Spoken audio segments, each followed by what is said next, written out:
ఒక ప్రాముఖ్యమైనటువంటి ప్రభువును గురించి, భూమిని, ఆకాశమును, సూర్యుడు, చంద్రుడు, నక్షత్రాలు, కొండలు, లోయలు, గుట్టలు, సముద్రాలు, పక్షులు, పశువులు, ప్రతి ప్రాణులను, సకల సృష్టిని కలుగజేసిన సృష్టికర్తను పరిచయం చేయడానికి వారు మన మధ్యకు వచ్చారు. ఈ విషయాన్ని గమనించండి దయతో, చిన్నోళ్ళు పెద్దోళ్ళు కూడా.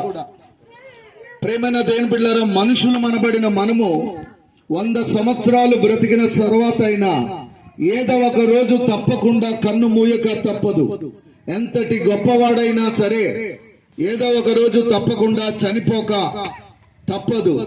ఈ మట్టి శరీరాన్ని మట్టిలో పెట్టక తప్పదు. దేవుడిచ్చినటువంటి ఆత్మకు చావు లేదు.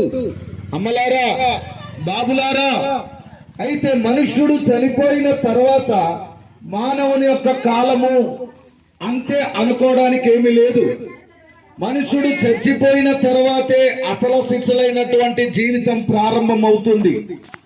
కాబట్టి ఈ రీతిగా మనకు ముందున్నటువంటి ఆధ్యాత్మికమైనటువంటి జీవితాన్ని పరిచయం చేయడానికి మన మధ్యకు వచ్చినటువంటి బిడ్డలను బట్టి వారు చెబుతున్న మాటలను వినడానికి, అంగీకరించడానికి ఇష్టపడదాం.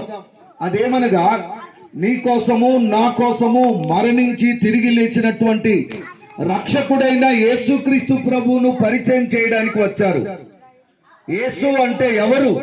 ఆయన ఎవరు? ఒక సర్పంచో, ఒక లేదంటే ఒక కలెక్టర్ గారో, ఒక సీఎంఓ, పిఎంఓ కాదు.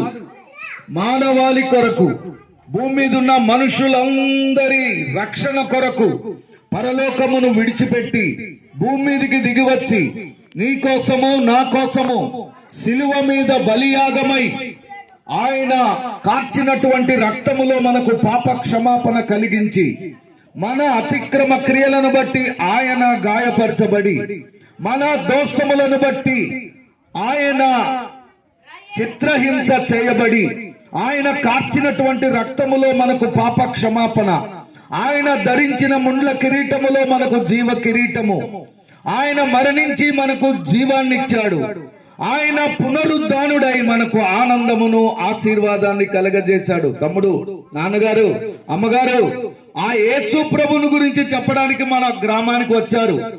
యేసు ప్రభువు నమ్ముకుంటే మనము చనిపోయిన తర్వాత మన శరీరం మట్టిలో కలిసినప్పటికీ మన ఆత్మ దేవుని యొద్దకు వెళ్తాది. ప్రేమైనటువంటి వారులారా, అర్థం చేసుకోండి, యేసు ప్రభువు ద్వారా మాత్రమే మన పాపములకు ప్రాయశ్చిత్తం ఉన్నది.